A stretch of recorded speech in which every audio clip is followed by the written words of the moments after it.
Are you preparing for the CPC exam, but you're worried about making costly mistakes? Every single year, there are thousands of people that take the CPC exam and they wind up making careless errors, not because they don't understand how to look up codes, because they just have these avoidable mistakes. So today I'm going to break down some of the biggest areas where people tend to lose points and how you can avoid them so that you can pass your CPC exam on the first round. Hey there, I'm Victoria. I'm a medical coder, auditor, educator, and content creator, and on my channel, I provide tips, tricks, and tutorials to help you be successful in a medical coding career. If you haven't already, I would highly encourage you to subscribe and hit the notification bell so that you can get alerts when I post new episodes. One of the top mistakes that people tend to make when they are taking the CPC exam is that they do not manage their time effectively. You have 100 randomized questions on the CPC exam and 4 hours to complete it, which means about 2.4 minutes per question. Now, some of the questions are things like medterm, which you can answer pretty fast, but then there's others that might have a little bit more time involvement, especially those cases at the end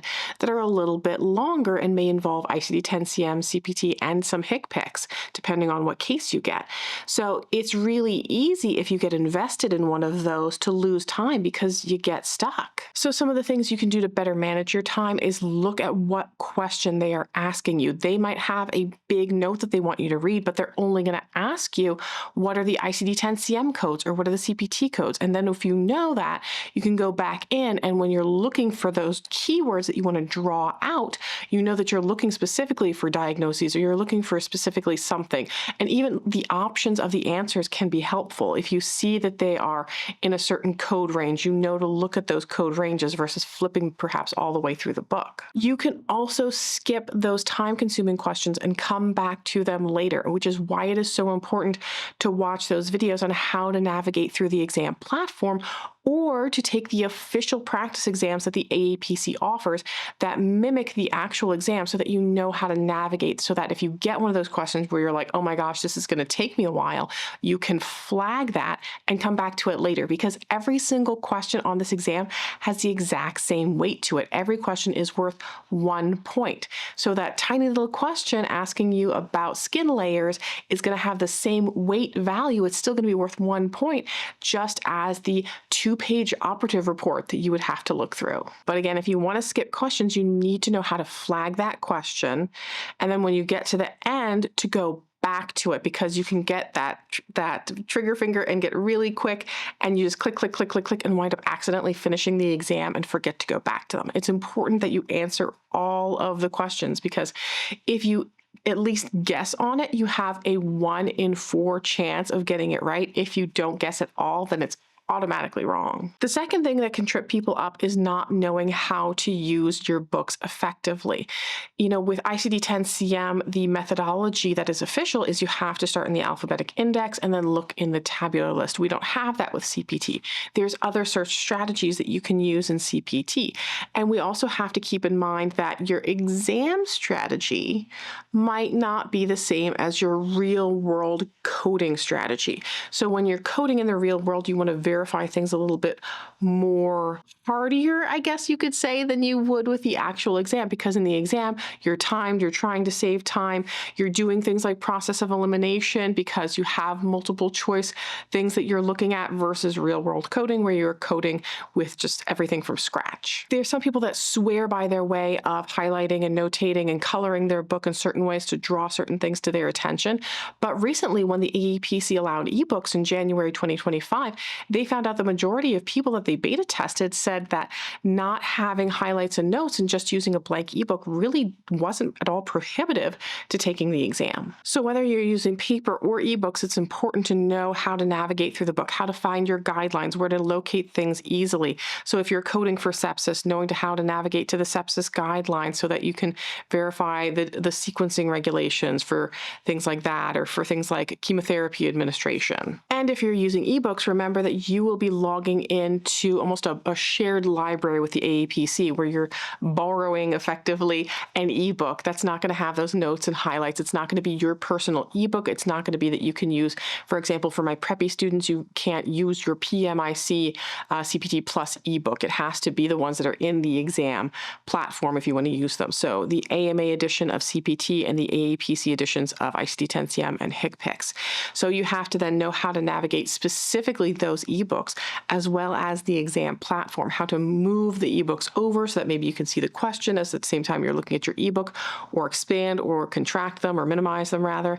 And that's how you're going to save some time during the exam, is by making sure that you are able to navigate correctly through the platform and your books. Third would definitely be E&M coding. E&M is a huge, huge struggle for medical coders. It's one of those things where you study and you study and study, and then you almost hit this section where you're like, now I've got it. You have to almost wait for that like epiphany to kind of happen. And of course, the rules have changed. So depending on what training you've gone through, sometimes they do have outdated methodologies of teaching E&M. So you really do need to understand the new medical decision-making structure. You need to understand when to use time versus medical decision-making and what the rules there are. Also, it's important to understand the different levels and the different intricacies in each level, because they're not just going to tell you, oh, it's a moderate level decision-making. They're going to want you to piece together and code that level of service. So you need to know if you need to reference those E&M guidelines, where those are in your book as well. So practice working on some E&M scenarios before your exam, either through your practice materials or by revisiting those sections in your training materials. I also have an entire playlist for free on this channel where I break down evaluation and management. But if you want one step more than that, I actually have a E&M course available on my website, contempocoding.com, that is the essentials of evaluation and management, and breaks it down even further than what I already provide on my channel. So if you need something that's a little bit more than that, you can actually save 50% by using code YouTube50 at checkout when purchasing my E&M course. Next mistake people make is forgetting about modifiers or not understanding the difference or the full definition of some modifiers. The CPC exam loves to give multiple choice answers where some might have a modifier or might not, or they might change the modifiers up. So it's really important to understand those nuances, things like the difference between the 51 and the 59 modifiers. So 51 is for our multiple procedures, 59 is for a separate procedure. So understanding too that Appendix A in your CPT book is where we have those full definitions. That front flap page there in your book is going to have those short definitions, but if you really want to have that further understanding, that in-depth understanding of those modifiers, you need to read the full definitions that are in Appendix A. Also understanding modifier 25. Modifier 25 goes on an E&M visit when we have a separately identifiable procedure or service on the same day.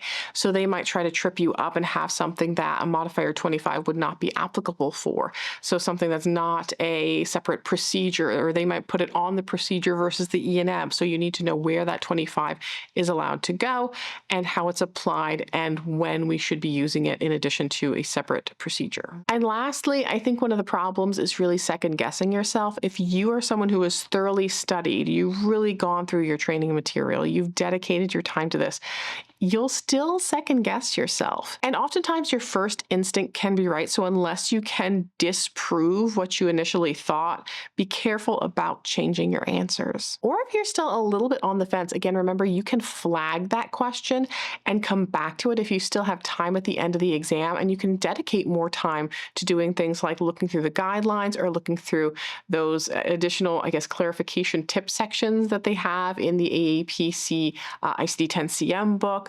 Or if you have a paper book that you have notes on, you can reference them. But definitely take some deep breaths and don't let your anxiety take over. Passing the CPC exam is not just about knowing how to code, but also about your exam strategy. So things like your time management, knowing how to navigate your books, and applying things like modifiers and having those little strategies like knowing how to flag questions and come back to them. And if you're preparing for the CPC exam and you need some review, again, I have a whole CPC review playlist. You can just binge the whole thing at the front of the channel. I've had tons of people tell me that that is the thing that helped them out with the exam. So definitely play through the whole thing. However, if you're still in the beginning of your medical coding journey and looking for training, sign up for my free masterclass at medicalcodingmasterclass.com, because that's going to tell you everything you need to know to be successful in this career. That is the career masterclass, not the learn medical coding masterclass. but it's going to tell you more about Preppy, which is the program I recommend as well. And keep an eye out on my website. I think my new CPC review might not be too far off, so stay tuned to the channel, stay tuned to contempocoding.com. Follow me on all social media. I will see you guys in the next video. Good luck on your CPC exam, and until then, just keep on coding on.